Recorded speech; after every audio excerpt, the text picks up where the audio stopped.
Halo, Assalamualaikum. Selamat malam semua. Waalaikumsalam warahmatullahi wabarakatuh. Malam, Selamat Mas. malam. Semoga selalu dalam keadaan sehat. Waalaikumsalam.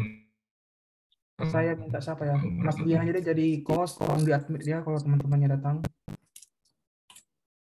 Oke. Oke. Sebelum saya mulai perkuliahan hari ini, yang kalau kita berdoa dulu agar ilmu kita pelajari bermanfaat untuk banyak orang dan berkah. Berdoa, saya persilakan.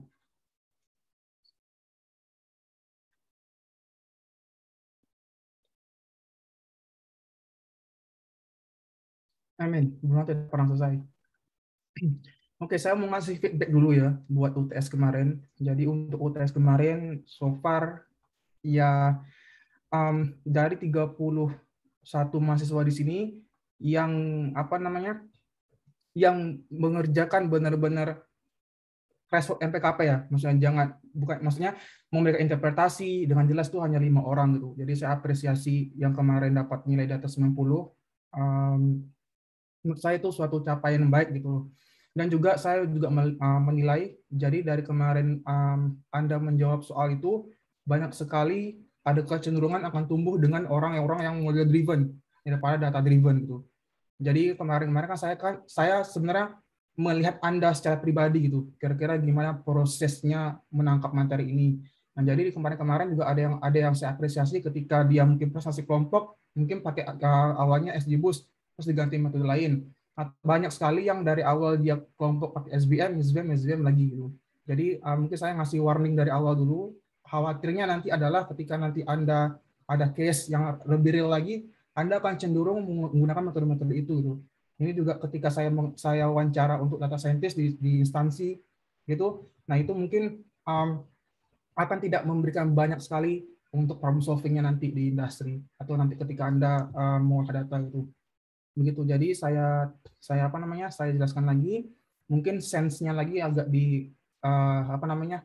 Digunakan lagi ya gitu. Jadi nanti Anda tidak apa namanya? Tidak keliru ketika nanti Anda memandang suatu masalah gitu. Jadi saya mulai aja perkuliahan hari ini.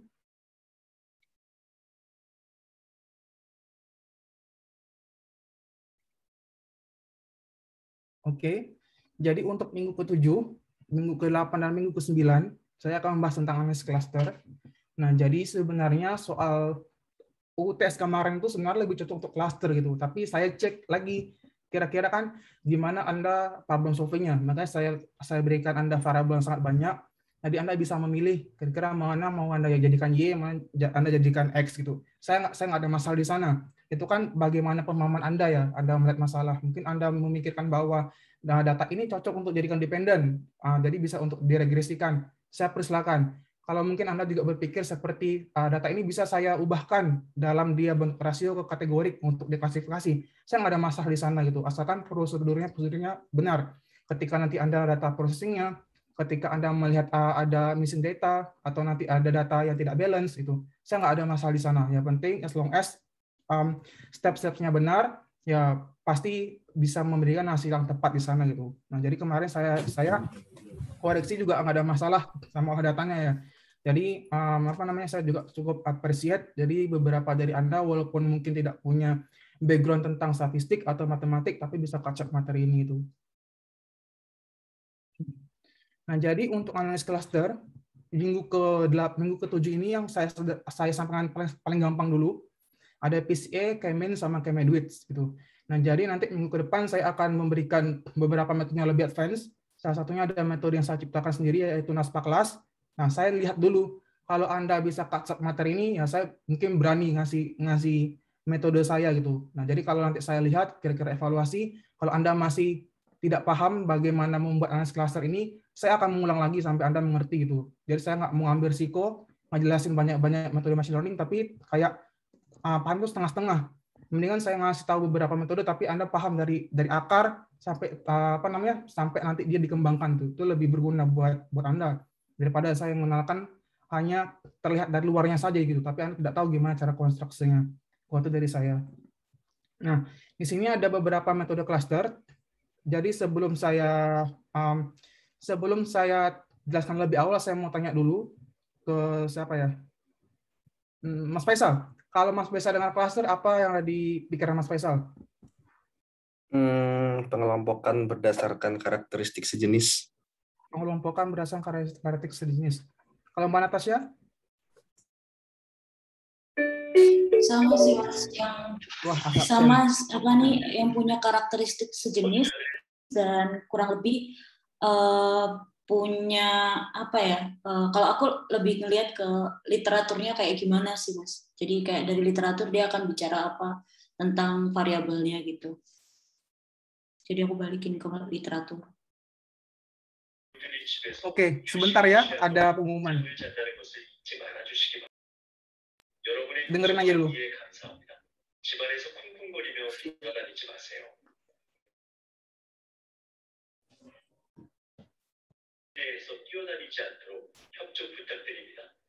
집안에서는 실내화 착용을 하세요.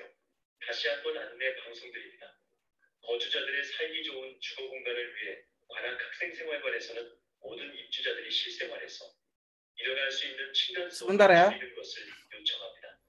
특히나 아래층에 사는 주민은 위층 이웃이 소음을 낼 때 큰 스트레스로 고통을 받을 수 있습니다.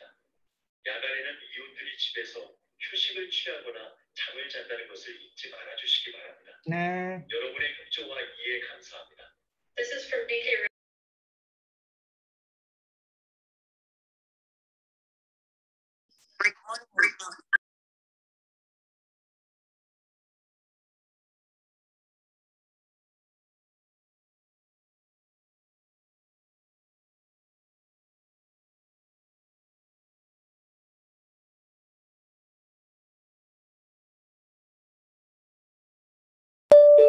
Maaf delay-nya ya. Baru selesai apa namanya? Announcement-nya. Saya share lagi. Tadi udah benar apa kata Mas Faisal juga Mbak Natasha untuk analisis cluster. Jadi cluster itu lebih, kalau orang ekonomi, orang marketing itu akan membahas tentang segmentasi. Karena kita akan membentuk beberapa segmentasi yang sesuai dari mungkin dari apa namanya dari pembeli gitu. Ketika dia mau memandang sebuah produk, kira-kira mengelompokkan mana yang produk unggulan sama tidak gitu. Ketika kita mau membuat menganalisis saingan kita akan membentuk juga kira-kira mana pesaing kita yang bisa kita concernkan gitu. Nah, itu ada untuk analisis cluster. Nah, jadi secara harfiah, secara teoritis, analisis cluster itu akan digunakan untuk mengelompokkan beberapa informasi yang sama. Misalnya nanti kalian ada beberapa variabel X, nah misalnya kalian mau bikin beberapa analisis, ya akan terbentuk cluster.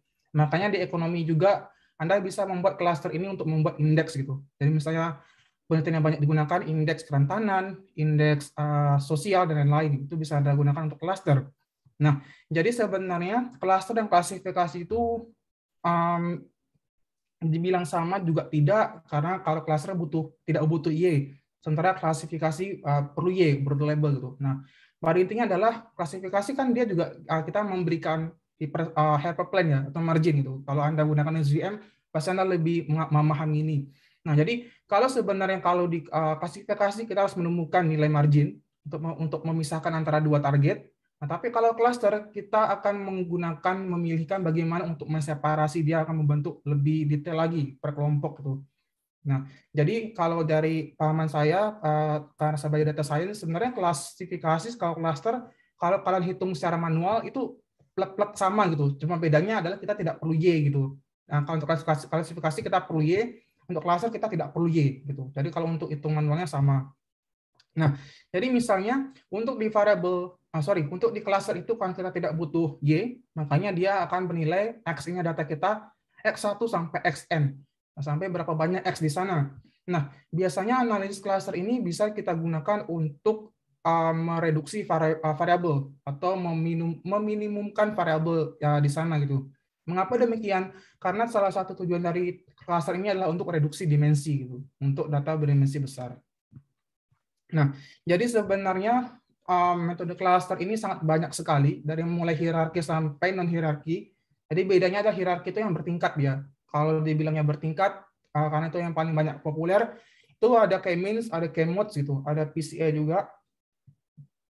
Nah, dan juga ada beberapa teknik cluster yang bisa Anda gunakan nanti. Nanti mungkin saya akan kenalkan minggu depan, kalau saya lihat dulu, kalau Anda bisa cash up, nanti saya kenalkan beberapa metode NN. seperti SOM, self-organized mapping. Ini salah satu metode yang cukup familiar digunakan untuk cluster. Dan juga ada beberapa metode untuk fuzzy. Ada teknik logika fuzzy atau fuzzy k-means itu juga paling gampang. Nah, atau nanti kalau masih Anda ingat contekan saya di minggu pertama, itu kan ada beberapa teknik optimasi ya. Nah, jadi Anda bisa gabungkan. Misalnya nanti Anda gunakan algoritma genetik untuk SVM, itu bisa. Atau Anda gunakan SVM untuk PSO, itu juga bisa gitu. Nah, nanti mungkin di akhir minggu-minggu lain nanti saya akan mengenalkan beberapa metode hybrid gitu. Jadi hybrid adalah penggabungan antara metode yang Anda sudah belajar seperti SVR, seperti Anda sudah belajar KNN dan lain-lain. Nah, nanti akan kita tambahkan beberapa optimasi. Nah, biasanya kita misalnya contohnya SVR genetik algoritma, SVR GA atau SVR PSO untuk ramalan itu. Nah, jadi kita kembali ke cluster. Jadi masalah di cluster itu cuma satu. Jadi bagaimana kita untuk menentukan jumlah cluster optimal. Jadi kan karena kita nanti mau mengelompok, nah jadi kita harus dapetin bagaimana kelompok yang optimum di sana gitu. Kira-kira bagaimana kalau nanti 2 kelompok, 3 kelompok, 4 kelompok, berapa banyak variabel yang bisa terwakilkan gitu. Nah, jadi masalah kita di cluster cuma satu. Jadi untuk menentukan jumlah cluster yang paling optimal di sana. Itu dulu. Nah, jadi kalau Anda baca di paper saya yang berjudul ini Cluster Role Latent Variable. Jadi saya membuat indeks untuk menggabungkan beberapa kerentanan bencana mengenai dari kebencanaan alam, natural hazard, non-natural hazard, dan juga social hazard itu. Nah, jadi di paper saya ini saya sudah jelaskan beberapa teknik untuk clustering kalau Anda mau mengembangkan, silakan. Kalau menurut pandangan saya, di sini ada beberapa prosedur, yaitu tentang hierarki, non-hierarki dengan teknik machine learning. Di sini saya bikin label saya sendiri. Jadi kalau untuk hierarki, di sini ada beberapa kedekatannya Anda bisa gunakan. Ada divisif sama aglomeratif. Bedanya apa? Bedanya adalah hierarki ini dia bertingkat. Jadi dia ketika kita akan membuat cluster, kita harus mengurutkan terlebih dahulu mana jarak terdekat sampai jarak terjauh gitu. Jadi semakin dekat jaraknya, berarti informasi yang kita dapatkan adalah semakin dekat gitu. Jadi kita harapkan adalah setiap objek kita adalah memiliki kedekatan yang sangat dekat gitu. Jadi kalau kita memiliki jarak yang jauh, otomatis bobot kita akan jauh gitu. Makanya setiap teknik optimasi ketika Anda belajar machine learning, kita akan mendapatkan bobot yang paling optimal ya. Berarti harus nilainya paling kecil gitu. Sama halnya dengan cluster. Jadi cluster yang terbentuk akan didapatkan ketika dia memiliki informasi yang sama di sana gitu. Nah, ini ada beberapa teknik-tekniknya. Untuk hierarki ada divisif aglomeratif. Ketika nanti Anda menggunakan distance, Anda bisa gunakan average, single sama complete. Nah, sama ketika nanti Anda gunakan linkage, nanti ada beberapa teknik aglomeratif. Ketika Anda gunakan nilai variance, berarti Anda bisa gunakan words gitu. Nah, Anda akan tahu ini ketika nanti Anda membaca beberapa paper untuk cluster gitu. Jadi kalau untuk ketika nanti minggu ke-8, minggu ke-9 Anda masih bingung, ya saya sarankan Anda membaca beberapa paper cluster. Nah, jadi kalau untuk teknik non-hierarki, nanti saya akan jelaskan satu di sini, yaitu tentang K-Medwitch, karena ini salah satu teknik optimasi yang paling mudah dan memberikan memberikan varians yang cukup besar gitu untuk mereduksi dimensi nanti. Nah, dan juga ketika Anda mau mengembangkan beberapa teknik untuk clustering, machine learning, Anda bisa gunakan subspace, gradient descent, neural network, co-clustering. Ini metode yang saya bikin, cluster latent variable atau NASPA class. Nah, nanti juga Anda bisa gunakan GLLVM, latent LVM. Kalau Anda baca buku saya GLM, itu di bagian terakhir ada namanya GLLVM. Itu juga saya bikin metodenya gitu dengan teman saya. Jadi Anda bisa membuat clustering dari teknik ini, GLLVM dan juga cluster latent variable. Nah, jadi biasanya kalau untuk teknik ini density based ini sangat cocok ketika nanti Anda menggunakan untuk melihat bagaimana kira-kira fraud detection gitu. Jadi nanti kalau sempat saya juga akan cobakan bagaimana untuk memisahkan fraud detection itu ketika nanti ada transaksi perbankan yang yang mungkin nanti keliru, kita bisa melihat pattern-patternnya di sana menggunakan density base gitu. Nah, saya akan mau ke sana ketika saya sudah yakin Anda paham dulu dasar-dasar di PCA gitu. Jadi saya tidak akan menuju ke sana ketika nanti saya cek lagi Anda masih perlu effort yang banyak untuk belajar PCA, saya akan mengulang itu dulu sampai Anda benar-benar paham gitu. Kalau Anda sudah paham baru saya berani untuk berpindah-pindah ke sini. Karena untuk di cluster itu sebenarnya dasar tuh di PCA. Jadi kalau Anda sudah cukup paham di PCA, kita bisa bergerak lagi lebih jauh lagi ke sana gitu. Itu dulu. Sebentar.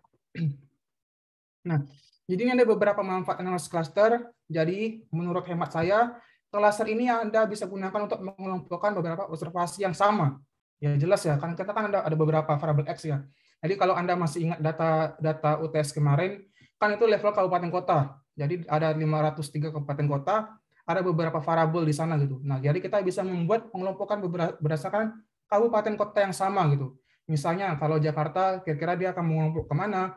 Kira-kira kalau kita melihat daerah-daerah di Kalimantan, dia akan mengelompok kemana gitu. Nah, itu sangat cocok digunakan untuk analisis cluster. Nah, juga di sini kita akan memberikan karakteristik yang sama di sana. Kita bisa menjelaskan nilai varians yang sama di sana. Nanti saya akan praktikkan di R.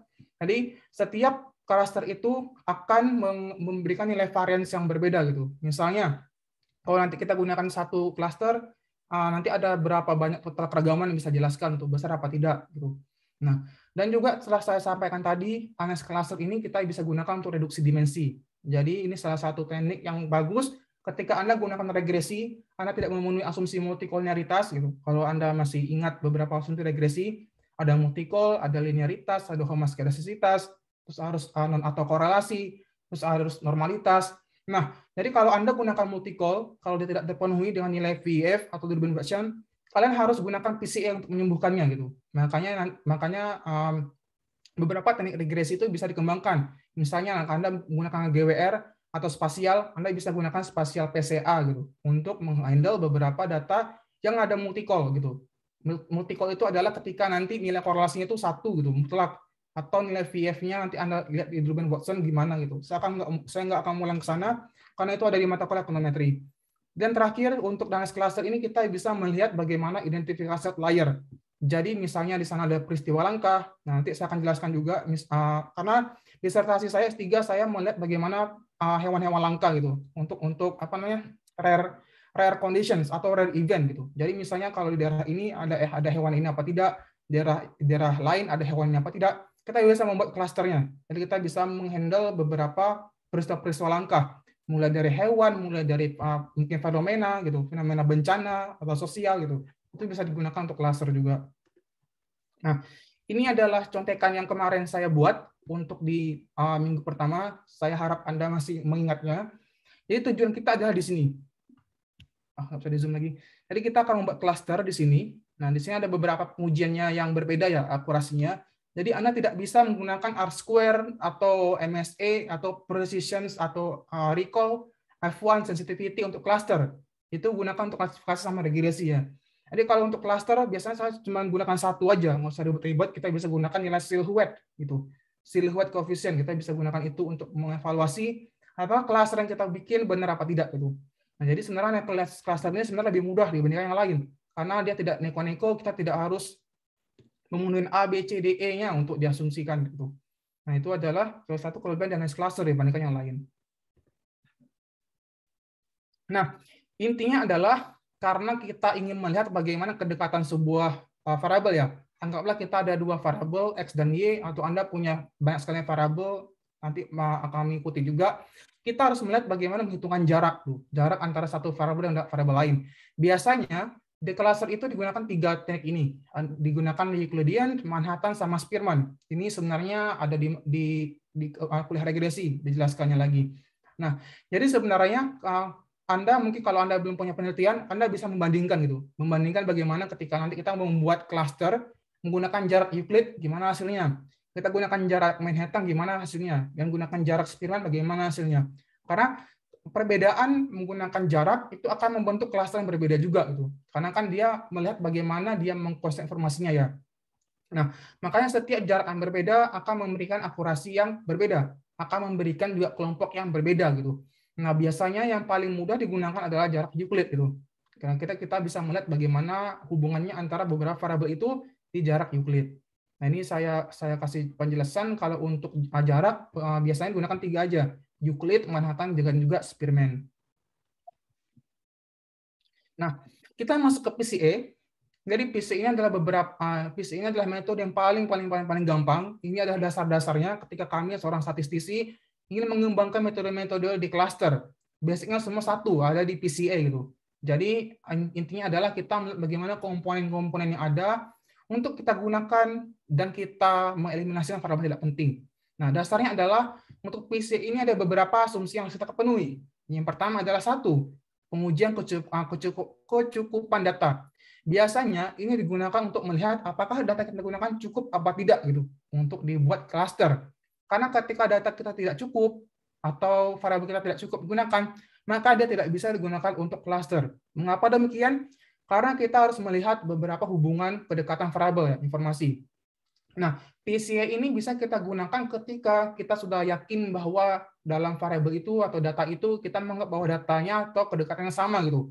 Misalnya yang di UTS kemarin itu kan ada beberapa variabel ya, variabel misalnya untuk akses informasi, akses teknologi gitu. Ada shower money, ada kredit itu, kredit A, kredit B, kredit C. Ada beberapa variabel yang lebih relatif ke telekomunikasi dan infrastruktur gitu. Nah, itu kita bisa gunakan untuk melihat apakah variabel yang kita gunakan itu cukup digunakan apa tidak. Maka kita harus menggunakan beberapa teknik pengujian, yaitu KMO dan juga MSA, yaitu Kaiser, Meyer, Olkin, dan juga Measure of Sampling Adequacy. Jadi kalau nanti kita sudah memenuhi asumsi ini, kalau udah melihat apakah variabel itu cukup untuk kita gunakan, kita bisa masukkan dia untuk di clustering. Nanti untuk lebih jelasnya kita akan latihan di R. Nah, dan juga yang kedua, karena PCA ini adalah metode parametrik, dari dasarnya ada di distribusi Gaussian di normalitas, maka dia harus memenuhi normal multivariat gitu. Jadi Anda harus menguji juga dengan Kolmogorov-Smirnov. Jadi sebelum kita menguji apakah layak apa tidak digunakan, kita harus menggunakan dua pengujian ini.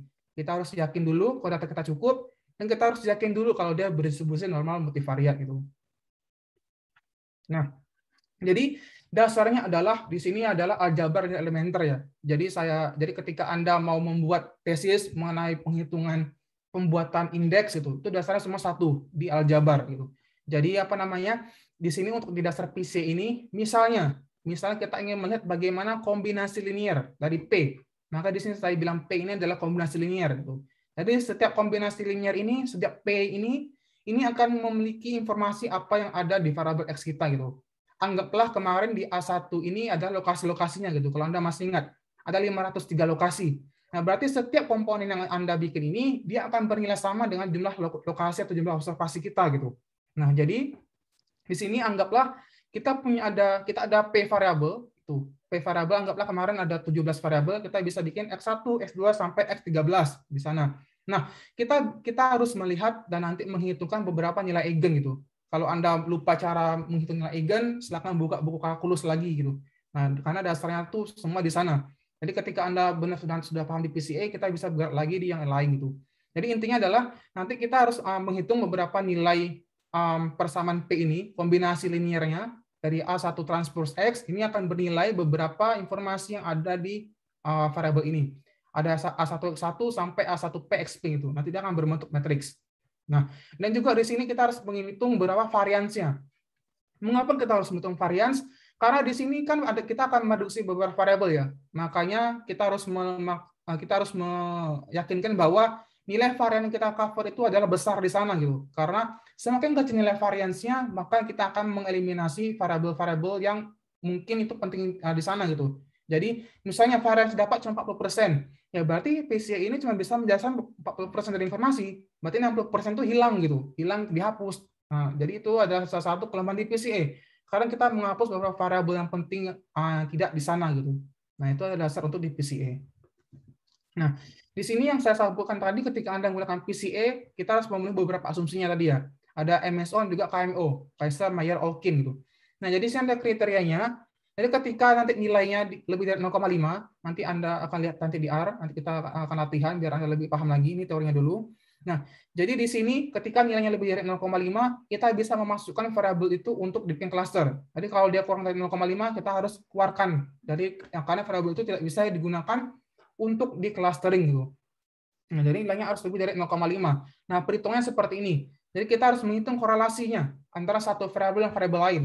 Misalnya kalian ada 13 variabel, ya berarti kita akan ada 13 korelasi di sana gitu. 13 kali 13 berapa? 39 hubungan di sana gitu. Jadi misalnya A dengan B, B dengan A, B dengan C, atau C dengan D, dan sebaliknya gitu. Nah, jadi kita akan melihat bagaimana hubungan antar variabel yang dekat di sana. Jadi kalau nanti korelasinya lemah antara variabel, kita keluarkan. karena itu tidak bisa digunakan untuk menghitung informasi atau membentuk clustering di PCA kita gitu. Nah, itulah dasar memudahnya untuk di PCA. Nah, ini saya sampaikan tadi, karena kalau di PCA itu adalah kita harus menentukan cluster yang optimal ya. Maka kita bisa gunakan script plot di sini. Ini namanya script plot. Jadi, ketika nanti dia turun eksplisit secara eksponensial menuju 0 seperti ini, nah maka di sini ada beberapa cluster optimal yang bisa kita gunakan. Misalnya di sini ada cluster 1, cluster 2, dan cluster 3 atau di PCA 3. Nah, jadi kalau udah seperti ini, kalian lihat jaraknya kan ini kan nggak terlalu jauh ya. Jadi kita bisa gunakan dia nanti sampai cluster ketiga gitu.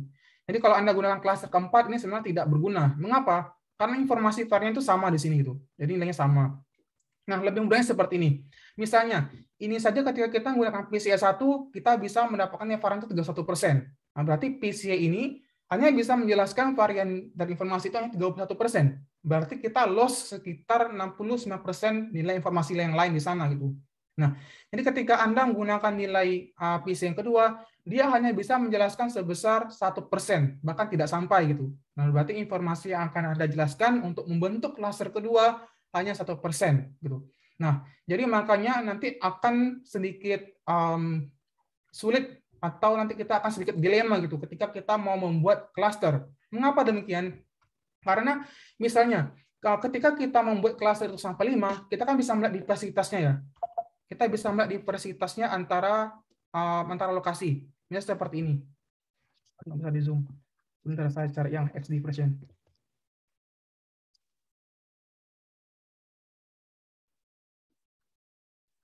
Sebentar ya.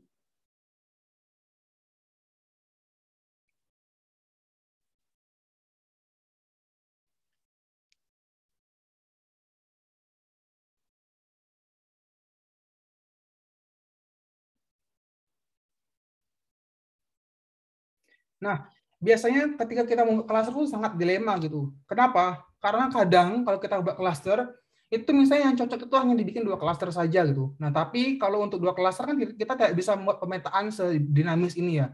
Nah, makanya akan sedikit susah gitu untuk analisis cluster.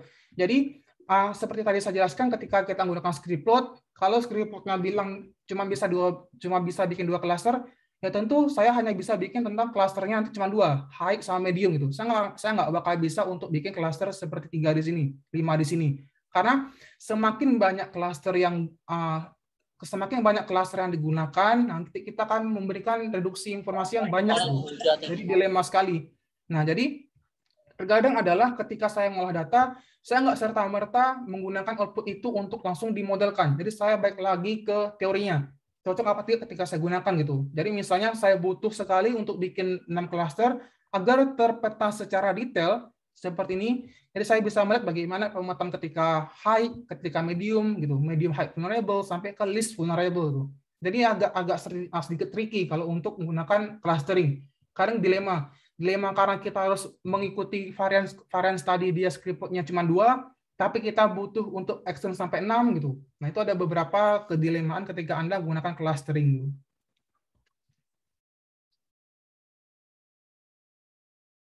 Oke, sampai PCA paham dulu? Ada pertanyaan dulu? Mas, izin tanya. Silakan, Glena. Kalau misalnya, tadi kan salah satu asumsinya kan data tercukupi. Nah, kalau di ekonomi itu, Mas, kira-kira berapa banyak ya data yang diperlukan gitu, Mas, minimalnya?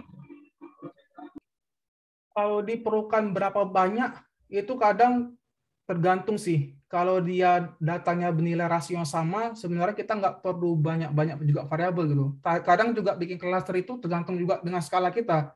Nah, jadi nanti Anda mau dibikin scaling dulu, distandarkan dulu, atau Anda gunakan data mentah.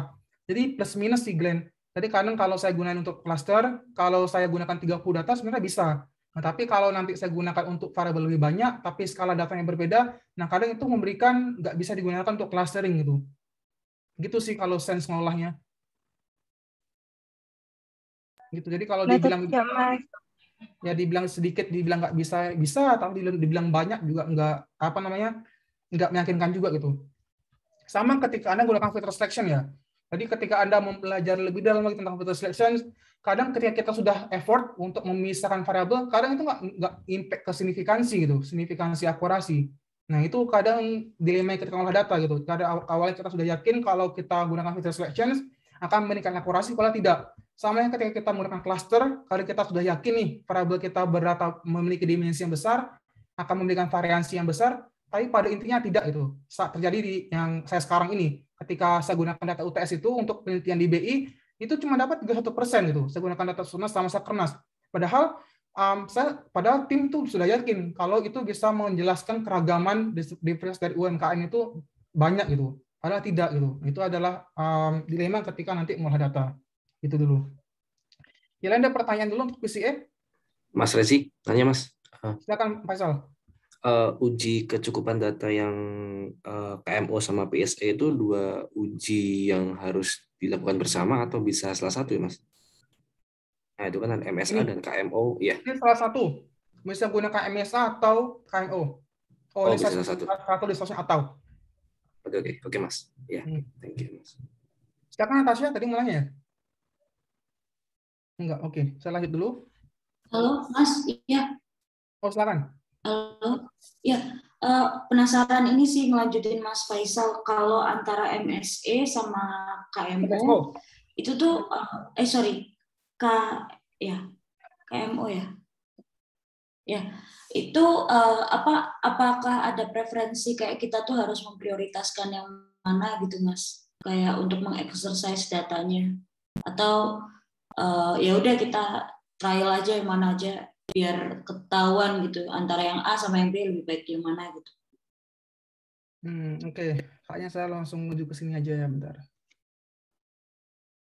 Oke, ini untuk menjawab pertanyaan Natasha ya.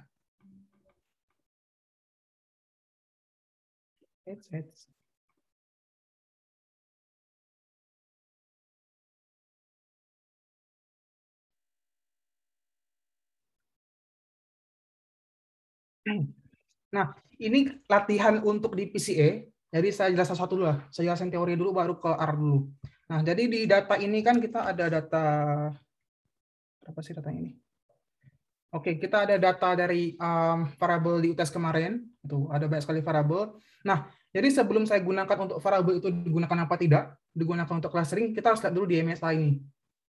Nah, ini kan nilainya ada batasan ya. Nah, jadi kalau saya tuh ada orang bilang gunakan nilai 0,5, tapi menurut saya itu tidak cukup. Maka saya gunakan 0,6. Jadi Anda bisa gunakan terserah Anda. Kalau nanti Natasha atau Mas Faisal atau yang lain menggunakan nilai 0,7, silakan gitu. Jadi pada dasarnya adalah nilainya harus dari 0,5 gitu. Nah, jadi di sini saya harus mengeliminasi beberapa variabel yang dia tidak memberikan signifikansi yang terlalu tinggi digunakan untuk clustering. Di sini ada credit day, ada nilai no employment 14 dan juga 519 dan lain-lain gitu. Nah, ini untuk nilai work or gini, ini hampir dieliminasi karena dia hampir tidak memenuhi dari 0,6 gitu kalau untuk di MSA. Jadi kita harus menghapus beberapa variabel yang dia tidak memberikan signifikansi untuk clustering agar nanti kita yakin kalau informasi yang kita dapatkan akan maksimal di sana gitu. Jadi tidak dapatkan dari nilai MSA seperti ini. Oke. Saya jelaskan dulu dari sini deh. Nah, di sini kita harus menguji dulu untuk asumsi normalitas ya. Nah, nanti Anda bisa cek codingnya. Jadi saya sudah desain codingnya di sini.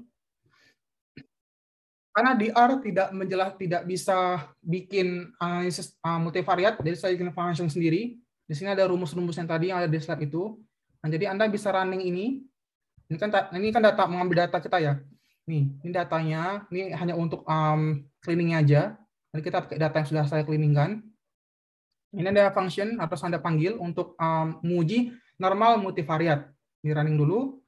Nah, nanti panggil, karena ini fungsinya bernama mnormTest, berarti Anda harus menggunakan fungsi ini untuk menguji data yang tadi. Ini saya running dulu.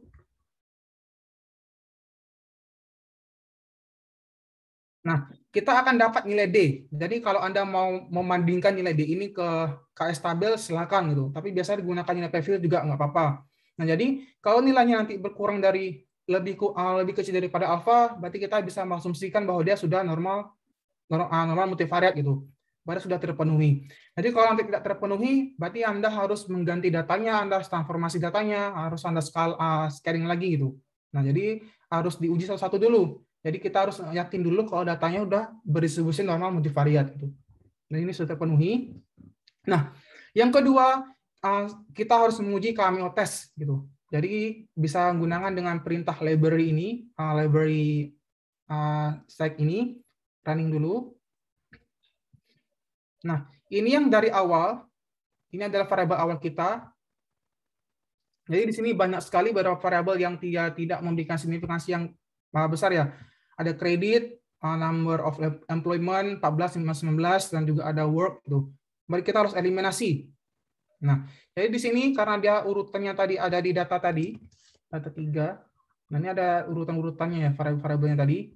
Misalnya di kolom berapa.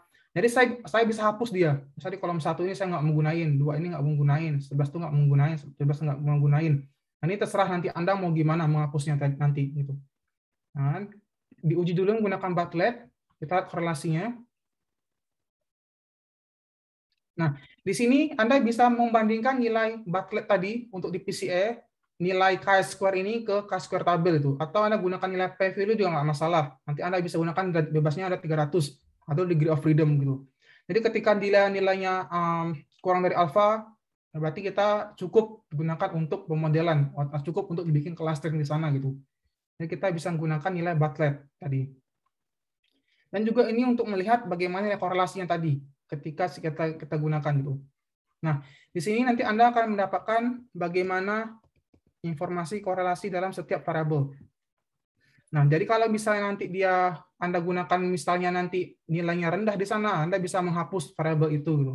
Misalnya di sini kan banyak sekali variabel yang bernilai cukup ya, kayak di atas 0,5, Anda bisa gunakan dia untuk di clustering. Tapi kalau bernilai rendah ini, nah berarti dia mungkin tidak ada hubungannya atau mungkin memang skalanya tidak cocok untuk dibandingkan gitu. Nah, ketika Anda gunakan korelasi, itu agak tricky juga. Tricky-nya adalah karena dia kan menilaikan berdasarkan jarak ya. Jadi kalau Anda misalnya gunakan data itu desimal, misalnya 1, 2, 3, tapi satu lagi Anda gunakan dapat nilai rasio gitu, misalnya 10.000, misalnya 2 juta. Itu kan otomatis secara logika kan datanya kan akan berjarak jauh ya. 1 ke 1 juta kan jauh sekali. Nah, maka kita perlu scaling gitu. Nah, berarti nanti di sini Anda bisa scalingkan ketika Anda sudah yakin beberapa variabel di sana dapat digunakan untuk clustering. Jadi kita harus scalingkan, kita harus standarisasikan agar nominalnya itu sama gitu.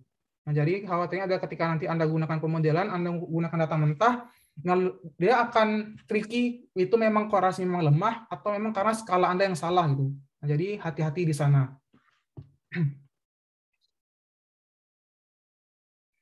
Di nggak bisa. Oke, sampai dulu ada yang pertanyaan dulu untuk konsep dari PCA?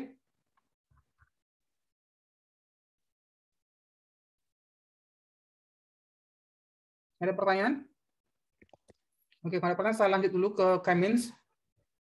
Metode yang kedua yang bisa digunakan adalah K-means. Jadi K-means ini, kalau Anda masih ingat ada KNN, ada KK dan lain. Sebenarnya K ini adalah definisi dari konvergen gitu. Jadi intinya adalah ketika Anda mengetahui ada beberapa metode dengan KK itu, intinya kita menentukan nilai K sampai dia konvergen di sana. Nah, makanya untuk nilai K-means ini tricky, kita harus melihat bagaimana jumlah K yang akan ditentukan. Kita bisa digunakan dari A1, 3, 5, 7, biasanya nilai K itu ganjil. 1, 3, 5, 7, 9, 11 gitu. Nah, algoritmanya adalah seperti ini. Jadi langkah pertama kita harus memilih atau mendesain nilai K itu berapa. Misalnya kita mau nilai 3. Nah, berarti kita bisa membuat K3 itu sebagai titik acak kita nanti. Dan kita harus melihat bagaimana hubungan antara titik-titik di cluster tersebut itu. Intinya seperti ini. Misal di sini ada 5 cluster ya. Di sini ada 5K. Ada K1, K2, K3, K4 dan K5. Nah, jadi nilai K ini dia akan berupaya bagaimana dia akan mendekatkan ke beberapa informasi yang sama di variabel-variabel tadi itu. Nah, jadi semakin dekat nanti iteratifnya atau nanti sampai konvergennya itu akan lebih optimal ketika ada gunakan nilai K-nya tadi gitu. Nah, jadi intinya adalah ketika Anda gunakan K-means itu bergantung kepada nilai titik di sini. Jadi dia akan menarik atau dia akan mempelajari bagaimana dia bisa mengcover informasi terdekat di sana gitu. Jadi kadang semakin banyak nilai K, kadang nggak memberikan juga nilai varians yang besar gitu. Jadi plus minus juga ketika Anda lihat data. Kadang nilai K yang kecil juga akan memberikan nilai varians yang besar gitu. Nah, jadi saran dari saya, ketika nanti Anda gunakan nilai K yang optimal, Anda bisa gunakan cross validation, sama seperti SVM, sama seperti SVR. Kita bisa gunakan cross validation untuk membantu kita memilih nilai K optimal di sana gitu. Sampai nanti dia optimal, sampai dia akan membentuk klaster optimal untuk dinilai K. Nah, ini contoh manualnya. Misalnya di sini ada 2, 4, 6. Misalnya di sini ada 7 mahasiswa. Saya mau bikin klaster, misalnya cuma ada 2 variabel ya. Saya sebut dia A dan B. Ini ada data-datanya. Nah, langkah pertama, misalnya saya hanya membuat 2 atau K-nya 2, yang lebih mudah. Saya harus mengurut dulu data tersebut itu dan menentukan nilai min-nya. Karena kan di sini adalah min ya. Jadi nanti kalau Anda gunakan nilai K median, berarti kita gunakan nilai median. Karena di sini ada 7, ya berarti saya bisa membuat nilai min-nya seperti ini. Atas bawahnya ada D, yaitu 5 dan 7, dan atasnya ada A, 1 dan 1. Nah, jadi secara teoritis untuk membaginya, di sini saya bisa membuat 2 grup 1 dan grup 2. Di sini ada mahasiswa 1 dan 1,5 gitu. Dan ini adalah min vektornya. Ini ada nilainya di sini 1157. Dan kita harus menghitung jaraknya antara yang lain dulu gitu. Agar kita membentuk klaster yang sama. Berpindah dulu ke langkah kedua. Nah, caranya adalah kita bisa menghitung jaraknya tadi. Nah, jadi karena di atas tadi ada nilainya 3 ya. Karena di bawah ada nilainya 4, karena 7 data kita ya. Kita harus dapatkan nilai M-nya ini. Nah, kan data kita ada 7 nih. 1, 2, 3, 4, 5, 6, 7. Data kita ada 3. Di bawah ada 4. Nah, berarti kita harus menghitung M1-nya adalah 1/3, 1 ditambah 1,5 ditambah 3, terus sampai 1/3 sampai seterusnya. Dan kita akan mendapat nilai poin kita atau titik kita. 1,83 dan juga 2,33 sebagai sentral di M1. Dan karena saya mau bikin 2K, berarti saya harus menghitung M2 juga gitu. Jadi karena sisa data kita ada 4 di bawah, berarti nilainya ada 4. Berarti 1/4 ditambah 5 dan seterusnya, berarti akan saya dapatkan nilai 4,12 dan juga 5,38 gitu. Nah, dan juga bagaimana dapat nilai ini Mas dari sentroid? Ini adalah pengurangan dari jarak gitu. Misalnya DM1, berarti dikurang 1 dikurang 1,5 kuadratkan ditambah 1 minus 2 kuadrat. Berarti kita akan dapat nilai DM1 ini. Nah, jadi saya sampaikan tadi kan banyak sekali nilai jarak ya. Ada jarak Euclid, ada Manhattan, ada korelasi dan lain-lain gitu. Jadi ketika nanti Anda gunakan beberapa jarak yang berbeda, dia akan memberikan nilai sentroid atau dia akan membentuk kelas yang berbeda juga gitu. Itu yang saya sampaikan tadi. Jadi nanti mungkin Anda bisa menghitung atau membuktikan lagi nanti manual sendiri. Jadi itu cara mudah untuk memahami bagaimana perhitungan manual di K-means. Nah, jadi intinya adalah nanti di seterusnya kita akan menghitung jarak sentroid tadi ya. Udah dapat tuh nilai-nilainya.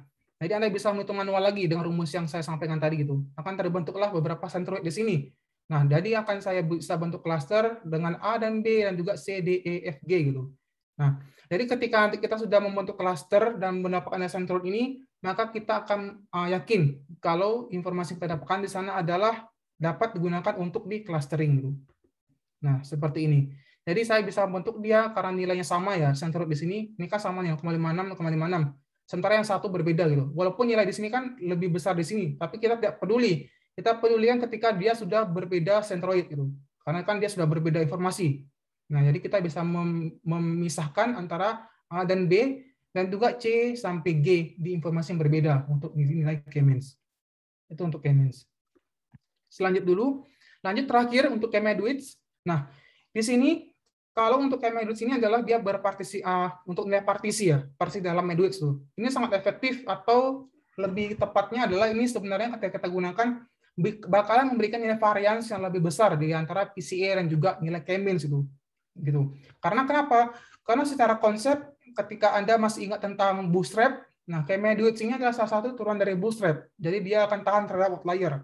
Jadi kalau data Anda ada outlier, dia akan sangat cocok digunakan untuk konten dari K-Medwidth itu. Dan juga berbeda dengan nilai K-means tadi, K-means kan dia berurutan dengan titik-titik tadi ya, poin-poin tadi. Nah, K-Medwidth tidak. Makanya kalau di nilai Medwidth, nilai median, maka ketika saya melihat ukuran-ukuran data itu kan adalah min, median, modus gitu. Kadang saya lebih cocok gunakan untuk median. Kenapa? Median itu lebih robust terhadap outlier. Jadi kalau Anda menggunakan nilai min, nanti itu akan bias Anda melihat diversitas dari data gitu. Makanya kalau Anda mau melihat bagaimana hubungannya, lebih cocok menggunakan nilai median daripada nilai min gitu. Nah, itu ada plusnya nanti ketika Anda menganalisis. Dan juga Terakhir untuk Meduet ini dia lebih efisien gitu untuk data-data yang mungkin berdimensi besar atau berdimensi kecil gitu. Jadi Meduet ini adalah salah satu teknik hierarki yang familiar digunakan untuk clustering.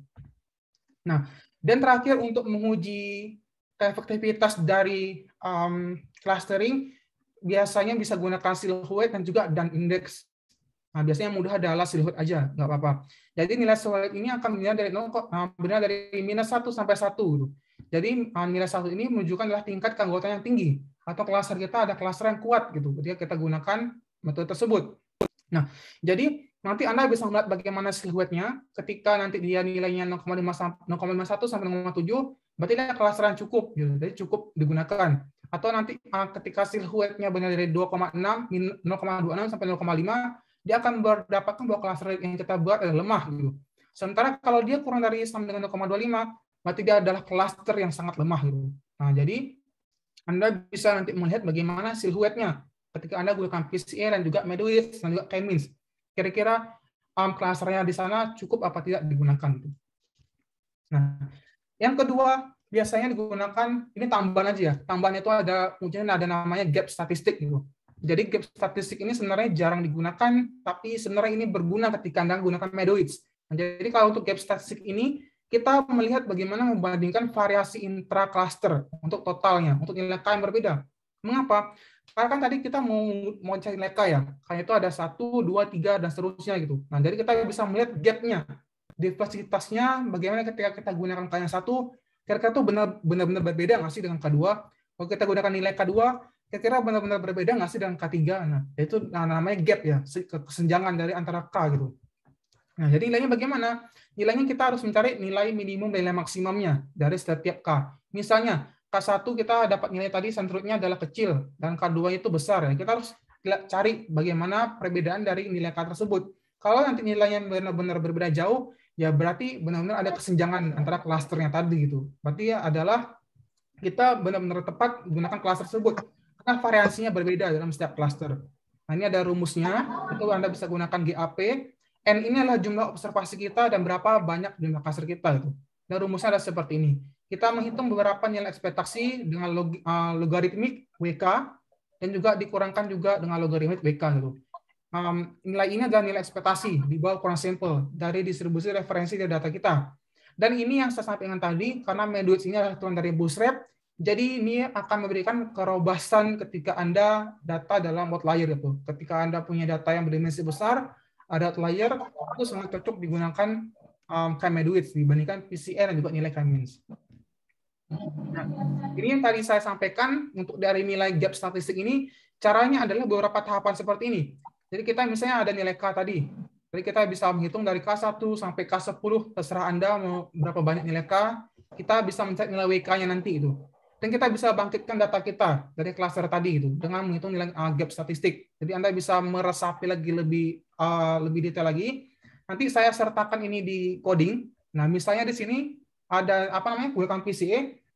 Nah, jadi kita bisa lihat bagaimana ketika kita bingung kan ya mau nonton nilai K-nya. Nah, kita bisa simulasi antara K1 sampai K10. Kita bisa lihat bagaimana perbedaan antara nilai gap di sana gitu. Di sini ada 0,86, 0,94, 0,98. Nah, kalau Anda lihat nilai gap ini dari awal K1 sampai K2 ini kan berbeda jauh ya. Bisa berbeda 1 poin lah dibandingkan nilai K2 sampai K3 gitu. Nah, jadi ketika dia memiliki kedekatan yang jauh, ini kita bisa asumsikan bahwa K-nya itu cukup 2. Kita nggak perlu K-nya 3, karena K-nya 3 ini mungkin tidak akan memberikan hasil yang optimal ketika Anda gunakan untuk clustering gitu. Nah, jadi ini saya sampaikan tadi. Jadi kalau Anda gunakan cluster ini, kadang kita dilema. Kita pengen membuat pemetaan yang lebih banyak lagi agar informasi cluster kita banyak, atau kita harus patuh atau kita taat dengan metode ini gitu. Nah, jadi itu saya kembalikan lagi ke pemahaman Anda. Kalau Anda merasa bahwa Anda perlu untuk membuat cluster optimal berdasarkan metode tersebut, Anda harus patuh gunakan sampai K2. Tapi kalau Anda berpikir saya nggak cukup Mas Rezi gunakan cluster kedua, karena saya pengen pemetaan yang lebih spesifik lagi, Anda bisa extend sampai pemahaman Anda gunakan K3, K5, K6, K7, silakan, nggak masalah gitu. Nah, jadi itu plus minus untuk analis cluster. Karena kita dilema harus ngikutin cluster optimal di sini, atau kita harus beralih sama kebutuhan kita. Kita mau membuat diversitasnya tadi apa tidak gitu. Kita berpindah ke R. Saya lanjutkan dulu ya. Jadi di sini karena tujuannya data tadi adalah untuk membuat indeks kerentanan UMKM. Jadi saya bisa menghitung beberapa banyak kerentanan di sini dalam setiap kabupaten kota level 503 tadi itu. Ini saya running dulu. Bisa dipanggil.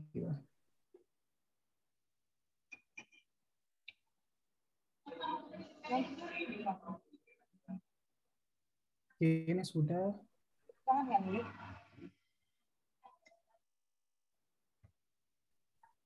Nah, ini ada urutan dari nilai korelasinya dari antara setiap dua variabel ya. Jadi kita bisa melihat bagaimana hubungannya antara variabel tadi gitu. Rendah apa tidak, tinggi apa tidak gitu. Jadi kalau korelasinya sudah cukup tinggi menurut kita bisa gunakan dia untuk di membuat clustering. Nah, ini tadi ketika saya sudah reduksi dimensi tadi, reduksi variabel tadi, ini kan ada beberapa variabel ya yang sudah digunakan. Sebentar. Bentar ya.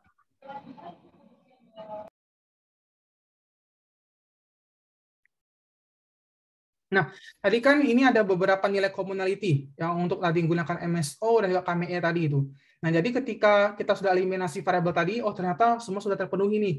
Tapi hampir nyaris satu kan finance book untuk dieliminasi, nggak apa, kita bisa gunakan itu gitu.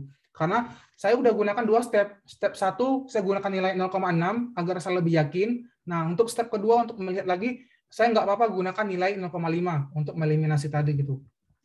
Nah, di sini ini ada function di sini. Ini ada function PCA, ini ada function manual saya bikin. Kalau Anda nggak mau gunakan function ini, silakan. Di package R juga ada library PCA yang lebih mudah. Nah, di sini kalau Anda sekarang meneliti atau membuat tesis untuk membuat cluster, ya saya menjadi penyelamat Anda hari ini.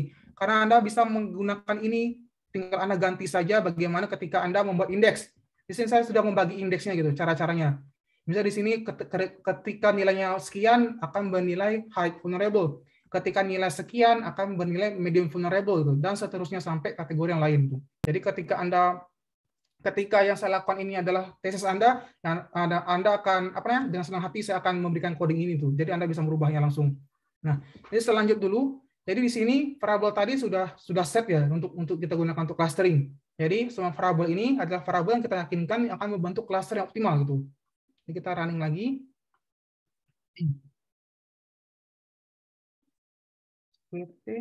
Nah, ini ada nilai bobot tadi. Jadi antara PCA tadi ada PC1, PC2, PC3, PC4, 5 sampai PC6. Karena saya menggunakan PC6 dulu. Nah, inilah nilai hubungan korelasi pertama yang tadi kalau Anda ingat. Tadi ada A1, X1 ditambah A2 sampai AN, XN itu. Nah, ini adalah untuk nilai bobotnya tadi. Nah, di sini langsung kita bisa dibikin PCA tadi. Misalnya di sini ada RC1 sampai RC4, RC6. Jadi Anda bisa bikin, berarti nilainya adalah minus 0,2656 ditambah 0,766 ditambah 0,91 sampai seterusnya adalah minus 0,004 untuk di fungsi regresi di RC1. Dan seterusnya kalau Anda sampai gunakan RC6. Nah, ini ada batasan-batasannya tadi. Kalau dia akan bernilai medium high vulnerable, dia akan bernilai sekian sampai sekian. Ketika dia akan menilai medium vulnerable, dia akan sekian sampai sekian gitu. Jadi ini ada batasan-batasannya ketika nanti Anda membuat dia indeks gitu. Jadi kalau Anda membuat dia indeks akan dapatkan bagaimana batasannya ketika kita gunakan untuk pemodelan. Nah, jadi sesuai requestan dari Mbak Natasha sama Mbak Gilang minggu kemarin, jadi kan mungkin ada Anda masalah ya ketika Anda menggunakan pemetaan spasial gitu. Jadi saya ajarkan dulu sebelum saya berpindah ke Meduits. Jadi di sini ada beberapa coding yang Anda bisa gunakan untuk bikin pemetaan se-Indonesia. Jadi nilai SHP-nya gitu. Jadi Anda nggak usah gunakan GIS. Nah, jadi contohnya seperti ini. Ini ada beberapa library yang bisa Anda gunakan.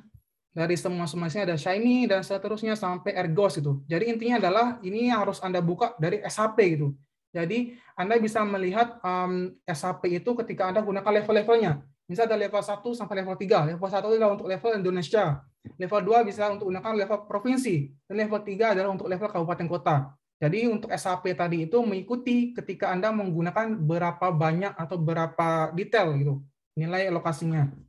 Nah, misal di sini saya menggunakan untuk 2 level SAP. Jadi sini adalah SAP 2 gitu. Jadi Anda bisa ganti juga nanti, Anda bisa latihan ketika nanti Anda dapat 3 SAP untuk membuat peta 500 kabupaten kota itu untuk di SAP 3 gitu.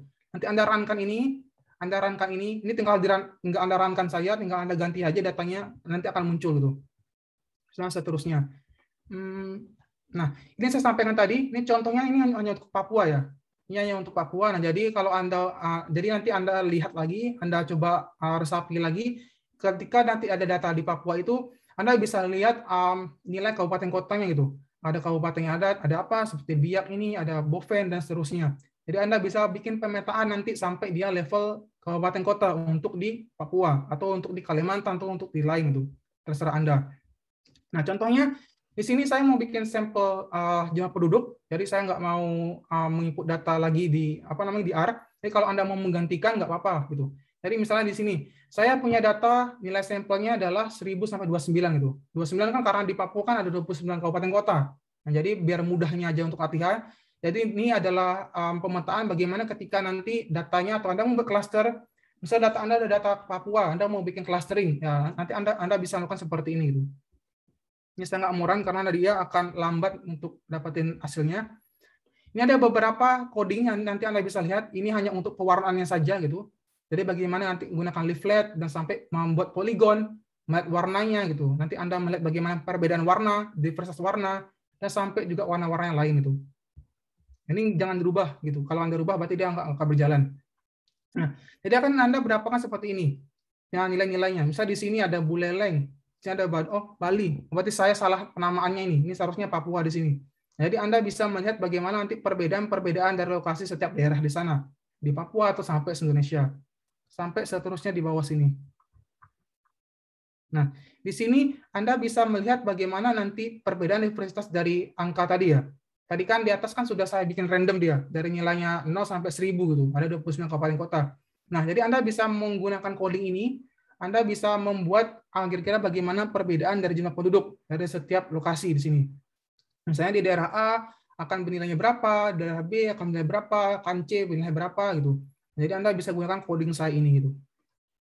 Dan seterusnya bagaimana nanti Anda membuat koordinat titik tengah di setiap wilayah. Anda bisa gunakan juga seperti ini. Dan seterusnya sampai ke bawah. Nah, jadi Anda bisa gunakan pelabelan seperti ini. Misalnya di daerah ini ada nilai 466, ya 531, MAPI, dan lain-lain gitu. Dan ini adalah untuk pelabelan nanti ketika Anda mau menggunakan lokasi tadi dilabelkan berdasarkan informasi. Jadi lebih enak. Gitu. Misalnya Merauke 146. Ini kita nggak usah pusing-pusing melihat bagaimana Merauke dinilai di sini. Gitu. Anda bisa menggunakan label-label di sini. Nah, ini banyak sekali contoh-contohnya. Nanti Anda bisa latihan sendiri ya. Saya berikan codingnya gitu. Saya lanjut dulu untuk di Kemedwitch. Oke, yang script tadi belum ya. Nah, untuk dibikin script plot bisa dilihat seperti ini. Bisa gunakan library radial multivariate. Jadi sini saya sudah jelaskan, saya sudah bikin label gimana cara baca-baca ini. Nanti Anda bisa lihat lagi.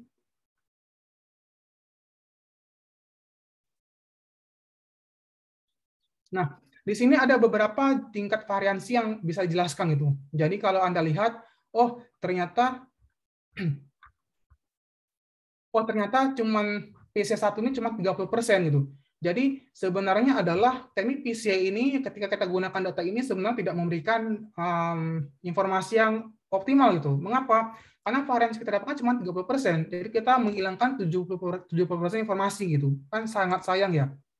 Mengapa bisa demikian? Satu, bisa terjadi karena data kita atau data yang saya miliki, data zona sama, data sekeras ini mungkin untuk di level kabupaten kota akan rumit sekali ketika kita membuat indeks gitu. Bisa seperti itu. Atau yang kedua, bisa terjadi karena variabel yang saya gunakan memiliki maksud yang sama. Mengapa demikian? Misalnya, di sini ada beberapa variabel, ada jom, in, use, sampai jom, in, use 4 gitu. Jadi ketika saya menggunakan beberapa variabel yang maknanya sama, mungkin sebenarnya variabel itu sudah terwakilkan informasinya gitu. Tapi saya hanya akan menambah-nambahkan saja sampai PCA ini mungkin pusing ketika dia harus memikirkan gimana mengelompokkan tadi, karena sebenarnya informasinya sama gitu. Nah, jadi ini itulah sense-nya, itu adalah seninya ketika kita ngolah data. Kadang kita memikirkan kalau itu benar-benar penting, padahal itu sebenarnya tidak penting gitu, untuk digunakan. Nah, itu adalah sangat rumit sekali ketika kita mau menemukan juga bagaimana teknik-teknik yang optimal sekali memberikan akurasi yang tinggi atau akurasi yang banyak di sana. Mengapa? Karena nanti minggu depan saya akan Aspa kelas. Nah, metode Aspa kelas itu, metode machine learning, dia akan memberikan akurasi 80% ke atas. Tapi dia tidak akan memberikan akurasi seperti ini. Di metode yang saya buat itu kelemahannya adalah dia tidak bisa menjelaskan nilai atributnya. Nah, di PCA ini saya bisa menjelaskan nilai atributnya. Jadi gampang seperti ini. Jadi nilai 500 kabupaten kota itu variabel yang paling penting digunakan untuk clustering adalah variabel penggunaan telepon gitu. Karena dia akan memberikan informasi yang sangat besar sebesar 74%. Nah, jadi logikanya adalah ketika kita ingin membuat policy Indonesia, tentu kita harus memikirkan ketika kita yang concern ke akses informasi, variabel untuk penggunaan telepon ini adalah variabel paling penting untuk digunakan gitu. Karena dia memberikan informasi yang 74%. Coba Anda lihat. Di sini ada variabel penggunaan telepon, ada memiliki telepon itu 81%. Nah, ketika Anda gunakan metode parametrik, PCA dan lain-lain, itu akan memberikan informasi seperti ini. Tapi kalau Anda menggunakan teknik-teknik machine learning, dia tidak akan bisa menggunakan seperti ini. Karena machine learning itu hanya berpikir bagaimana dia akan bekerja sampai iterasinya sedemikian rupa, sampai konvergen, sampai dia optimal di cluster. Dia akan menghilangkan seni-seni untuk menginterpretasi dari informasi di sana gitu. Nah, jadi itu adalah kelebihan dan kekurangannya ketika Anda gunakan metode dasar tradisional statistik atau menggunakan metode machine learning. Kalau Anda hanya fokus untuk membuat kelas optimal tanpa memikirkan atribut mana yang penting, Anda bisa gunakan machine learning dulu. Tapi kalau Anda juga memikirkan bagaimana untuk mendapatkan atribut yang penting, walaupun Anda harus mengorbankan menghilangkan banyak informasi, Anda bisa gunakan PCA. Nah, makanya di beberapa tokoh-tokoh besar statistik bilang metode itu kadang baik dan tidaknya itu tidak bisa digabungkan gitu, nggak bisa apple to apple kita compare, karena setiap metode itu akan memberikan sisi-sisi yang unik sekali ketika kita melihat sebuah masalah gitu. Nah, itu adalah seninya ketika Anda mengolah data. Nah, jadi saya kembalikan tadi, ketika Anda gunakan PCA, kita akan mendapatkan nilai variansinya berapa persen ketika kita bisa membuat dia clustering, karena saya membuat dia sampai 6 kelompok ya. Sampai 6 kelompok, ya berarti saya melihat bahwa untuk kelompok 1 itu informasi yang bisa terbentuk sebesar 30%. Saya menghilangkan informasi 70%. Nah, ketika saya membuat kelompok kedua untuk membuat pemetaan kebencanaan untuk klaster kedua, itu informasinya hanya 14% gitu. Berarti informasi yang hilang tuh banyak sekali, sampai 75% gitu. Nah, itu adalah informasi yang nggak bisa tercover di PCA. Jadi itu adalah kelemahan dan kelebihan dari PCA. Jadi yang kedua, kita pindah ke K-means di sini. Nah, K-means itu sangat mudah atau tidak serumit PCA, karena PCA tadi kan banyak sekali step-stepnya harus kita penuhi ya, harus reduksi dulu, harus ini dulu, harus itu dulu gitu. Nah, tapi kalau di K-means Anda bisa langsung skip, Anda langsung bisa gunakan untuk membuat kelas optimal. Jadi bisa dibikin label seperti ini. Ada library vector extra, ada tadi first, cluster, sama library terpanggil 2 kali. Nah, ini bisa dipanggil seperti ini, kita bisa membuat dari dia K-nya 3, 5, dan sampai yang lain-lain gitu. Itu terserah nanti, kita bisa mendapat nilai optimalnya. Nah, jadi kalau kita gunakan nilai K-means, ini informasinya sebesar 312% gitu. Nah, tadi kalau saya gunakan nilai PCA, dia dapatnya 29% ya, hampir 30. Nah, jadi plus minus juga ketika nanti Anda gunakan, kadang metode-metode yang bersifat seperti ini ya hampir sama persis aja sebenarnya untuk reduksi dimensi. Jadi ada plus minusnya ketika nanti Anda gunakan untuk analisis gitu. Kadang pun hasilnya sama gitu. Nah, jadi kalau kita menggunakan nilai K-means, kalau kita menggunakan K-means itu hanya berbentuk dimensi sebesar 31% untuk mewakili informasi tadi di sana gitu. Mas, mau nanya, Mas. Natasha. Kalau yang tadi itu berarti ada variabel yang sama, yang ini bisa juga sih pakai visualisasi ini. Jadi antara yang biru dengan yang merah itu ada komponen yang kuning. Itu kayak gimana, Mas? Maksudnya berarti si klasternya itu bekerja atau variabelnya itu bekerja dalam 3-4 variasi ini ya? Atau benar nggak ya pemaknaannya? Kan ini kan kayak ada banyak variabel, ada berapa klaster gitu kan. Nah terus ternyata antar klaster itu dia bertumpuk. Enggak. Setiap ini kan ini kan jatuhnya observasi dia ya, kabupaten kota. Jadi misalnya kabupaten kota ini dia akan beda ada klaster dengan yang lain. Jadi dia nggak akan bernilai klaster yang sama itu. Oh oke. Oh iya siap paham. Nangkap ya? Nangkep ya. Sebentar. Nah di sini nih, misalnya kalau dipanggil ini kan observasi kita nih, ini klasternya. Berarti daerah 1, kabupaten 1 itu udah masuk klaster 1. Kalau kabupaten kota 2 itu masuk ke kategori keempat. Nah nanti yang tadi saya tadi visualisasi tadi, nah ini Anda ganti aja. Anda gunakan ini, Anda inputkan tadi, nanti akan bisa bentuk clustering se-Indonesia gitu. Kalau Anda pakai data 300, 500 di kabupaten kota. Nah itu aja untuk gunakannya. Paham kan ya? Paham. Nah ini kan data kita 603 nih. Nah tadi kan saya udah jelasin untuk Papua, itu tinggal diganti aja. Yang tadi kan SHP 2 tuh, tinggal diganti SHP 3 tuh langsung bisa untuk Indonesia. Oke. Noted. Makasih Mas. Tadi siapa yang mau nanya? Silakan sebelum saya lanjutin. Saya Mas. Tadi yang plotting yang pertama, Tadi yang plotting yang pertama itu kan saya pernah baca kalau misalkan dia klasternya itu tidak saling bersinggungan, berarti klaster tersebut adalah sudah ideal. Nah kalau misalkan kondisinya si klaster itu saling bersinggungan, berarti dia bisa dipakai atau gimana? Yang sebelumnya ini. Kalau bersinggungan itu kayak gini, Mang. Misalnya, anggaplah ABN aja ya, 1, 2, 3 ini. Anggapnya 1, 2, 3 nih. Nah, ini kan dia saling bersinggungan, Mang. Karena kan nilainya kan beda tipis ya. Nah, ini nggak ideal karena dia informasinya sama. Beda sama ini. Ini kalau dia klaster 1 sampai klaster 2 ini berbeda jauh nih. Nah, berarti ini ideal untuk digunain gitu. Nangkep poinnya? Iya, tapi bisa dipakai kan ya? Bisa. Makanya saya bilang tadi kan. Atau memang kita harus hapus? Bisa. Makanya saya bilang tadi, kalau bukan klaster ini sebenarnya dilema gitu. Dilemanya kan kalau tadi di slide tadi, kalau saya mau bikin dia lebih terlihat lagi nampak diversitasnya kan bisa sampai 6-10 gitu, biar lebih banyak lagi pemetaannya. Nah, tapi kalau untuk informasi yang dijelaskan sebenarnya kecil gitu. Nah, jadi itu plus minusnya yang untuk klaster. Kadang kita kekeh kalau bikin klaster 2 dengan informasi 30%, tapi kan kita tidak bisa lihat secara diversitas ya. Kita tidak bisa melihat bagaimana perbedaan lebih detail lagi gitu. Nah gitu kalau plus minusnya di klaster susahnya.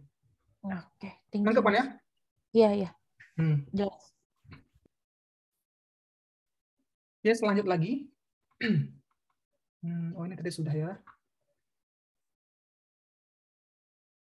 Oke, ini untuk di silhouette. Ini nggak perlu dendrogram. Nah, untuk di silhouette, kita bisa menggunakan library pur. Running dulu. Nah, di sini saya gunain untuk dia, apa ini? Oh, ini K-means. Jadi nanti Anda bisa gunakan PCA aja di sini. KM PCA. Itu akan langsung muncul nilai PCA. Ini untuk K-means dulu. Jadi, kalau untuk nilai K-means kan kita kan carinya nilai K ya. Mana K yang optimal di sana. Nah, kalau Anda lihat seperti ini, sama seperti skill plot tadi, kalau di K ini kita bisa melihat bagaimana nilai K optimal. Berarti sebenarnya cukup aja nilainya K-nya 2 gitu. Atau K-nya 3 itu nggak apa-apa. Karena kalau Anda gunakan nilai K4, sebenarnya itu nilainya hampir sama dengan K6 gitu.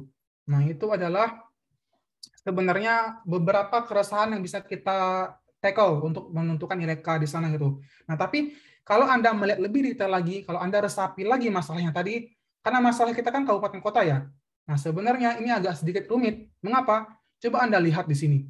Di sini ada beberapa penurunan nilai klaster. Misalnya dari 1 sampai ke 3, tentu dia akan membentuk pattern yang sama. Ketika kita mau lihat bagaimana nilainya ketika dia kelompokan ke-3 sampai ke-6, dia akan sama. Tapi kita tidak bisa samakan itu.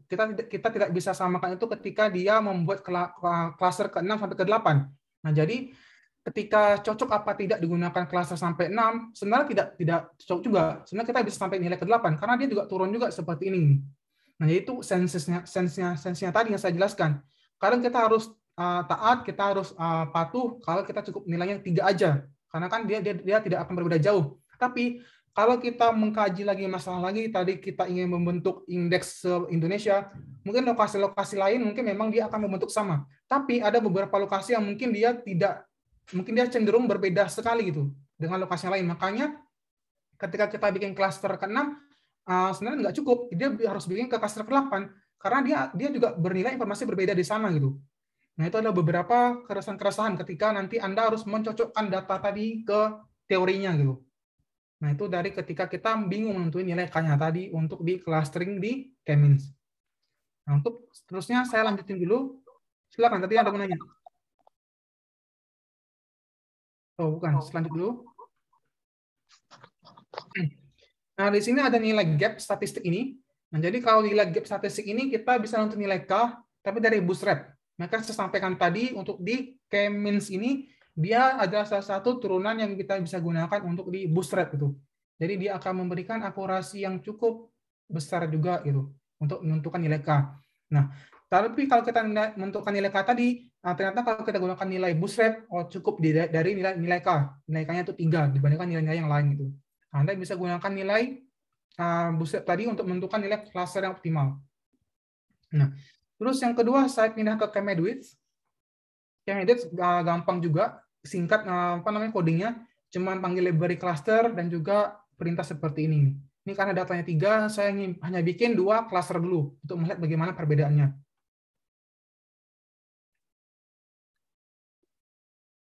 Nah, ternyata di K-Medwidth ini saya mendapatkan informasi lebih besar. Saya bisa menggunakan dia 40% gitu. 40% variansnya dibandingkan PCA, dibandingkan juga K-means dan lain-lain. Nah, ini saya sampaikan tadi. Jadi, apa asumsi saya dari awal kalau K-Medwidth ini adalah metode yang cukup bisa digunakan ketika kita mempunyai datanya diskretivitasnya mungkin berbeda gitu. Jelaslah. Kalau kita melihat kan kalau secara masalah nilai kalau masalah di Jakarta sama masalah di daerah 3T kan berbeda ya. Kita nggak bisa samakan itu. Nah, makanya mungkin ketika kita gunakan PCA nggak bisa cover informasi itu. Nah, maka ketika kita gunakan nilai K-Medwidth, nah mungkin itu akan memberikan informasi yang cocok lah digunakan untuk clustering tadi itu. Itu ketika kita gunakan K-Medwidth, dia akan menilai sebesar 40% variansnya, menjelaskan dari keragaman di data kita. Nah, tapi kalau kita melihat lagi bagaimana siluet tadi, ternyata siluetnya itu rendah sekali, hanya benar 0,27. Nah, jadi K-Medwidth ini berpikir dia akan menjelaskan berapa banyak varians yang besar di sana, tapi dia berpikir kalau variabel yang saya gunakan mungkin tidak cukup reflektif untuk membuat clustering atau membuat indeks. Karena K-Medwidth berpikir bahwa data saya mungkin karena satu, keragaman atau informasi yang ada di sana itu tidak bisa di-compare apple to apple ke yang lain itu. Makanya ketika kita ingin membuat sebuah indeks kerentanan bencanaan, indeks ekonomi, atau indeks bisnis, dan lain-lain sebagainya, kita harus paham dulu kalau masalah kita adalah masalah homogen. Nah, karena masalah ini saya sadari bahwa ketika kita berbicara tentang indeks kerentanan bencana atau indeks kerentanan ekonomi, itu masalah itu sangat heterogen gitu. Kita tidak bisa menghubungkan semua variabel itu jadi satu. Jadi, saya harus memisahkan. Ketika saya harus membuat indeks untuk penggunaan informasi, saya harus concern ke sana dulu. Ketika saya ingin membuat indeks untuk ekonomi, saya harus membuat indeks itu dulu. Jadi saya nggak bisa menggabungkan indeks kerentanan ekonomi, indeks kerentanan bisnis jadi satu persatuan gitu. Nah, itu adalah pandangannya atau sense-nya ketika nanti Anda ngolah data gitu. Jadi Anda bisa lihat, variabel yang saya gunakan benar tepat apa tidak ya ketika digunakan untuk cluster. Variabel yang saya gunakan benar apa tidak ya observasinya. Nah, itu adalah beberapa insight yang saya dapatin dari penelitian ini gitu. Jadi sebenarnya adalah ketika saya berpikir bahwa saya bisa menggabungkan semua masalah, ternyata tidak gitu. Ternyata saya harus memisahkan dia lagi. Karena ketika saya ingin membuat indeks kerentanan sosial, saya nggak bisa mencampur-campurkan itu terhadap data-data teknologi atau data-data yang lain itu. Nah, itu adalah beberapa insight-nya ketika kita ingin membuat pengelompokan berdasarkan data-data yang ada. Nah, itu adalah sense dari membuat clustering. Jadi hal ini Anda sudah belajar untuk 3 metode. Jadi Anda bisa latihan secara mandiri dari untuk nilai PCA, dari K-means sampai dari K-Medwidth. Jadi Anda sudah juga belajar bagaimana untuk melihat mengeliminasi variabel yang tidak penting, variabel yang memiliki dimensi yang mungkin tidak sama, tadi dengan nilai KMO, Kessler-Merrill-Oskin, dan juga kita bisa melakukan evaluasi klaster yang tadi benar-benar bisa digunakan untuk klaster apa tidak gitu dari nilai silhouette gitu. Ada pertanyaan dulu? Nangkep kan ya sensinya kan ya? Mas, kalau yang tadi itu apa namanya? Apa ya tadi cara ngulanginnya ya? Apa Mbak Gilang? Apa Gambar? tipe datanya itu harus sama nggak yang dipakai untuk cluster? Kan Kalau tadi tipe datanya harus sama Mbak Gilang. Nah sebenarnya plus minus sih. Kadang kalau saya samain juga susah. Karena nggak bisa juga. Jadi apa yang kadang kita bilang itu benar, kadang nggak juga gitu. Kalau kita bilang enggak, ya benar juga. Ini contoh ya. Contoh ini data Susunas 2010. Coba Mbak Gilang lihat. Di sini X1 kan ada 90, data rata rasio ya. Ini ada 0,47. Nah, sementara kalau saya scalekan, kalau saya standarkan, saya asumsikan dia indeksnya kan asalnya sama ya skalanya. Tapi ternyata nilainya jelek juga, Mbak gitu. Jadi kadang ketika kita standarkan ya sama aja sebenarnya. Nah, jadi itu lebih ke diversitasnya aja sih dari data-data kita gitu. Ini kan coba lihat nih ya. Yang satu kan 90, sementara S2 kan 0,4, S3 8, S4 59, S5 1,24. Ya kan kita udah scale ya tadi. Nah, ternyata hasilnya juga seperti itu tuh. Jadi nggak menjawab juga gitu. Dibilang kita scaling memberikan akurasi yang besar, tapi nggak juga sih. Gitu.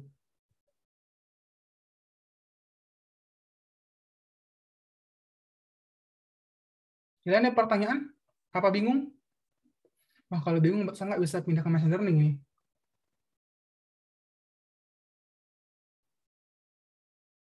Bingung?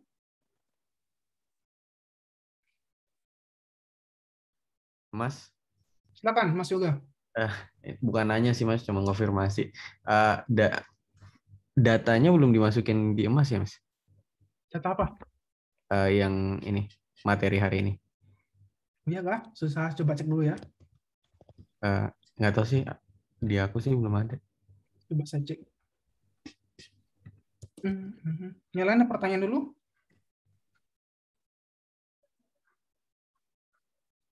Ini mata kuliah data sains untuk kebijakan ekonomi. Oh iya, belum. Jadi saya upload ya. Makasih, Mas. Oke. Gimana untuk klaster? Nangkap kan ya untuk pandangannya gitu? Mbak Gilan nangkep kan ya? Nangkep? Nangkep dikit-dikit kan Oke, diulang lagi. sedikit. Oke, setelah kotak kelompoknya dulu lah. Kalau kotak kelompoknya nangkep bahaya. Mas. Sama sedikit lagi deh, Mas. Tadi Mas sempat ngebahas tentang feature selection ya. Sama yang tadi tuh yang apa? Yang kayak bentuknya tuh kayak kurang lebih kayak feature selection, cuman dia apa dasarnya yang harus lebih dari 0,5 itu. Ya. Nah, yang pengen saya tanyain, emang di feature selection nggak bisa kayak gitu ya, Mas? Maksudnya mungkin ada standar angka tertentu dari angka node-nya apa-apanya sih, lupa saya. Kalau itu ada, kalau di random forest tentu ada. Kalau di Boruto juga ada kan, ada tentatif sama non tentatif itu, sama importance. Ada nilai-nilainya kok. Tapi kan itu untuk klasifikasi. Ini kan kita bicara clustering. Iya, benar. Ini dua hal yang berbeda. Oke, pindah dulu untuk kotak kelompoknya. Ima ngerti nggak, Ma? Oke, Ima. Aman, Mas. Aman, oke. Berarti aman kelompok 5. Mbak Natasha ngerti kelompok 4? Aku bukan ketua, Mas. Kelompok siapa ya ketua? Yogi ya? Mas Aldo. Mas Aldo. Mas Aldo. Mas Aldo aman? Ya, secara garis besarnya ya ngerti lah. Oke, aman ya. Kelompok 2 Mas Faisal aman? Aman, insya Allah, Mas. Iyalah, kan tugas kemarin pakai klaster langsung ya. Kelompok berapa yang saya sebelum sebutin kemarin? Satu udah belum? Satu siapa ketuanya? Ya, saya amankan, Mas. Oke, aman ya. Oke, berarti sudah aman. Oh ya, ada Farah ya. Farah kelompok 1 kan? 2 ya? 1, Mas. Oke, berarti aman. Oke, kalau aman, ini ada yang bingung lagi nggak untuk PCA? Kalau nggak ada, berarti saya bisa lanjut minggu depan tuh machine learning loh.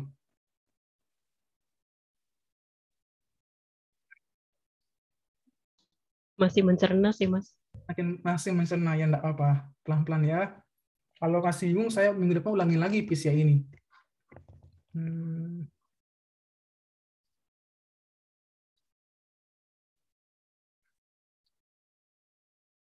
Terus yang ini tadi metode klasiknya gitu ya, Mas?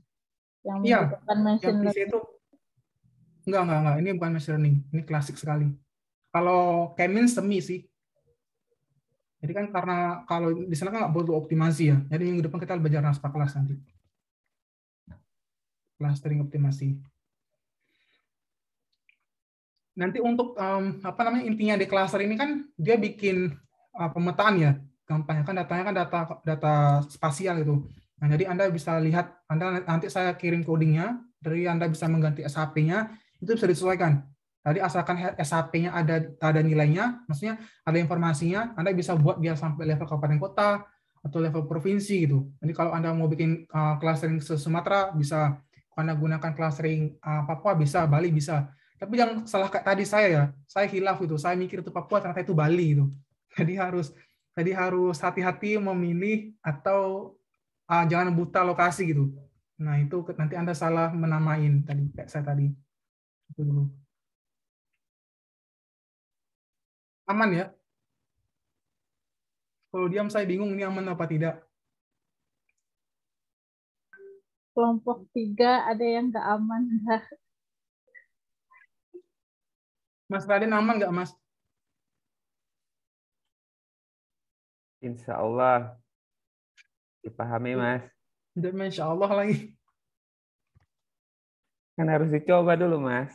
Ya, biar Mas. bisa. Oke, saya bikin resume ya. Jadi hari ini udah belajar untuk analis cluster. Tadi udah saya jelaskan beberapa metode yang paling gampang, PCA. Terus saya jelaskan K-means. Tadi ada Krepke-Medowitz. Juga saya jelasin tadi bagaimana evaluasi cluster dari nilai cell weight dan juga nilai GAP tadi atau nilai kesenjangan.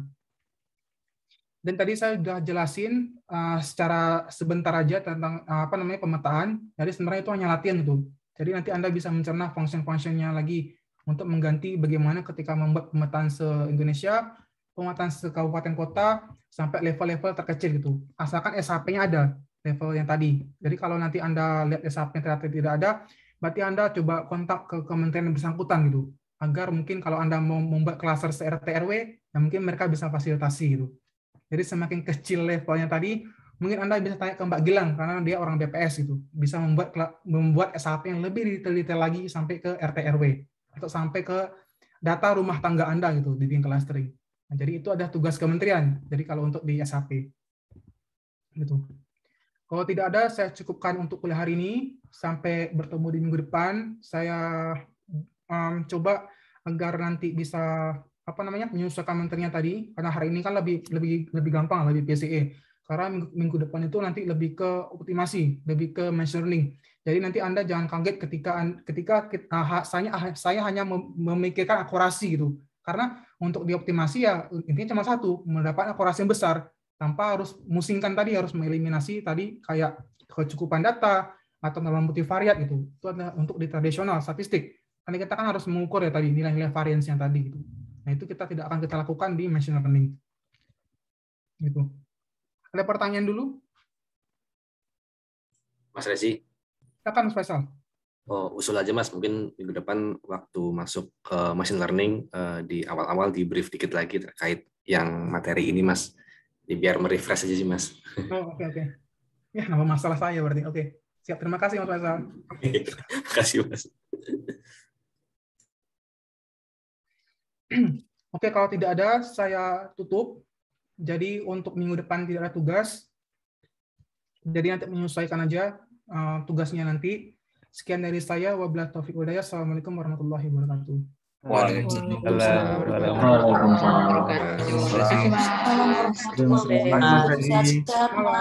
Selamat istirahat. Terima kasih. Iya, ada ya. Terima kasih.